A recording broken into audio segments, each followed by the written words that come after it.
Anyway, that unlocks the boss fight of this world, and you may notice that since we got the button there, it unlocked a warp star. We also didn't get the button in level 1, so oh well. Let's give this boss a shot, why don't we? And what do you know, it's King DDD from the first game. Now fully in color, even though he's really only red, white, and black. But yeah, King DDD's fight is almost identical to how it was in the original game. Only I think he has more health, which is kind of ridiculous. He had a lot of health in the original game too. He also has this blimp attack. He may have had it in Dreamland, I'm not sure. But he certainly, or I certainly didn't see him do it in the two attempts I fought him in that game. Also, it's a lot easier to get stars from, or get double stars from that jumping attack now. Oh, he inhaled us.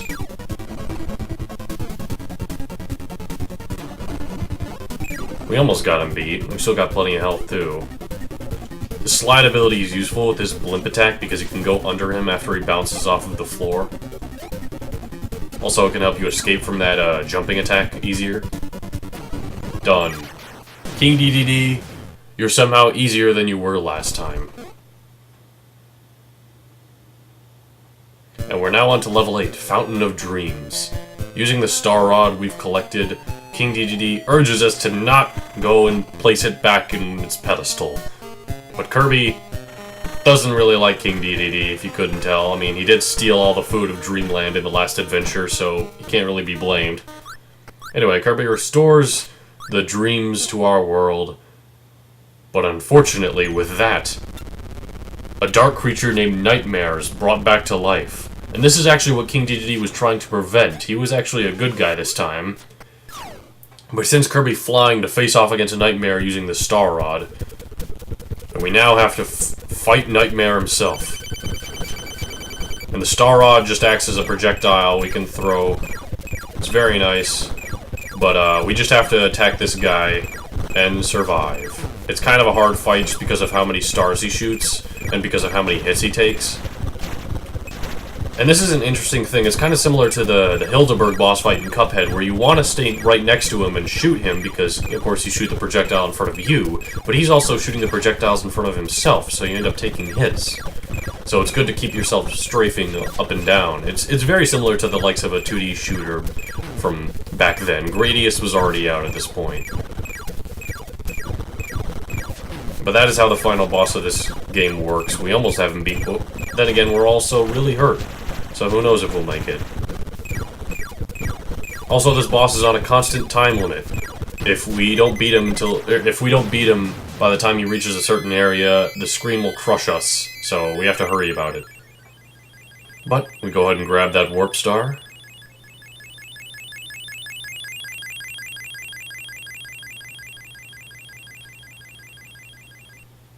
And as you can see, the fight isn't over yet.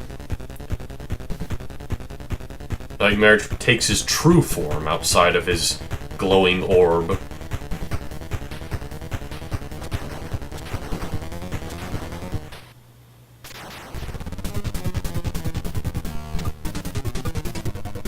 And he seems to be some sort of Dracula.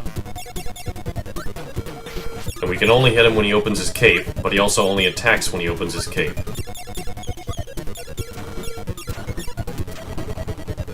We also don't have much health because our health carried over from the other fight.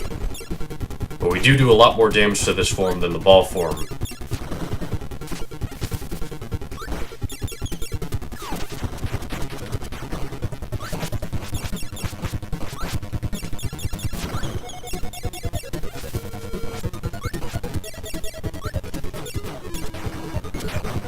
I don't think we got the chance to hit him there.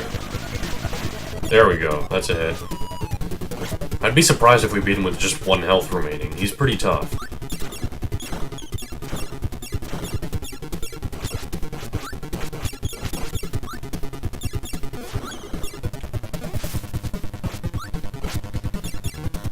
He luckily, unlike Dracula from Castlevania, doesn't teleport into you that much.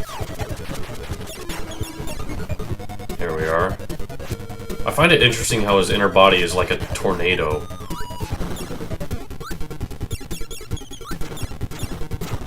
Oh, there we go. He got us. But it's okay. We restarted right at the beginning of that boss fight. We don't have to redo the ball fight.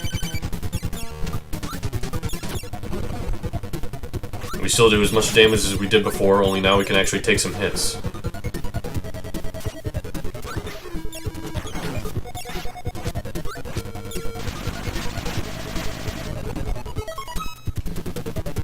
Oh, there was a boss description there. Make the final effort. Shoot the star to defeat the final enemy. They don't really give him a name, they just kind of call him the final enemy. I'm not really sure if Nightmare is his actual name, but it's called Nightmare in Dreamland in the remake for the Game Boy Advance. There we are. So it seems when jumping with the Star Rod, we're kind of safe from his star projectiles.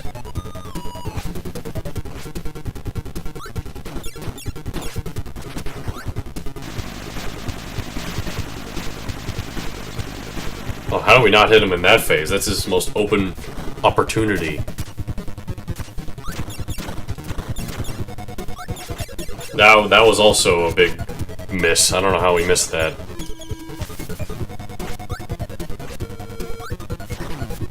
Oh, he hit us again. This is going not nearly as well as it did when we had less health. Oh, there we are. We hit him. I do like how Kirby has a witch's hat in the icon down there, even though he's not actually wearing it in-game.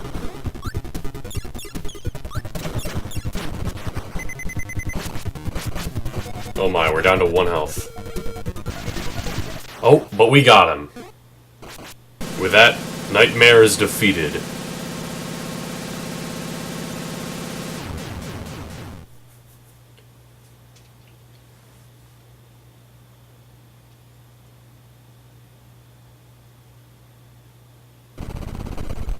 We also destroyed part of the moon. What is this, Ruby?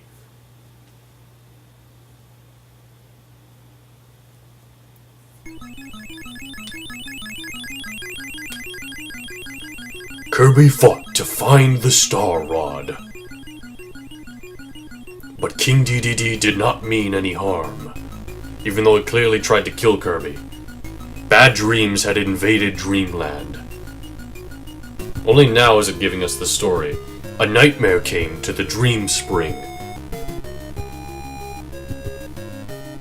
and tried to cause pain to the people. Hey, Dedede. Dedede foiled the nightmare by hiding the Star Rod from him. So that's basically the story of this game. Is that Nightmare had invaded Dreamland, so Dedede taking responsibility, and I guess because he's the king, had hid the Star Rod away so Nightmare wouldn't have any power. But Kirby, thinking that it was just Dedede doing his old tricks again, because, well, it's kind of like what's that story with the wolf, the boy who cried wolf? It's like, you fooled us last time, why would we believe you this time? Kirby fought against Dedede and ended up releasing the Nightmare, but it wasn't a big issue. Kirby was able to take care of Nightmare anyway. And the Star Rod could be put back in there. And the reason Kirby wanted the Star Rod back there in the first place is because without the Star Rod there, nobody in Dreamland could dream even. So, I guess King Dedede didn't really think of that downside to the plot. I guess no dreams is better than death by the hands of a Dracula lookalike. But anyway, yeah, that's the end of Kirby's Adventure. And Kirby's Adventure is a great game. It's one of the best NES games in my opinion, just because of how well it's made, how pretty it is for NES game graphics. It's got a save system, it's lengthy. It's a really good NES game that I would definitely recommend you play at some point, especially if you're a fan of the Kirby series. Although, it's not the most fleshed out of the Kirby games, but it is the most general one. If you want an experience of what Kirby is like without having played any of the other ones, this is a good start. It was for me, anyway. And although I can't really recommend Kirby's Dreamland anymore, mainly because, well, it doesn't really represent much of the Kirby series. No copy ability, no slide, no running, and no animal buddies, which we'll get into the next Kirby game. But I can still recommend that just for old time's sake. This I can recommend both for old time's sake as the first game that introduced these classic elements to the Kirby series, and for doing them relatively well.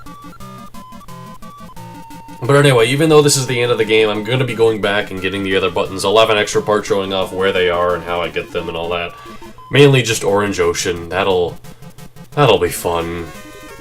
But anyway, I am going to get to Kirby's Dream Land 2 at some point, which is the next main series Kirby game in the series. Also for the Game Boy. That introduced the Animal Buddies Rick, Kine, and Koo. So that'll be a fun time. And then after that we have Kirby's Superstar for the Super Nintendo. But that's a bit of a ways away. Kirby's Dream Land 2 is actually about as fleshed out as this is, but I'll talk more about that when we get to it. Also, is this person fighting Dedede with the high jump ability? I mean, it's good as a counter for his jumping ability, but seems like you have to time the jump really well. Anyway, the end. And your ability or status is marked as bye-bye with a waving hand. I want to see Kirby with the bye-bye ability.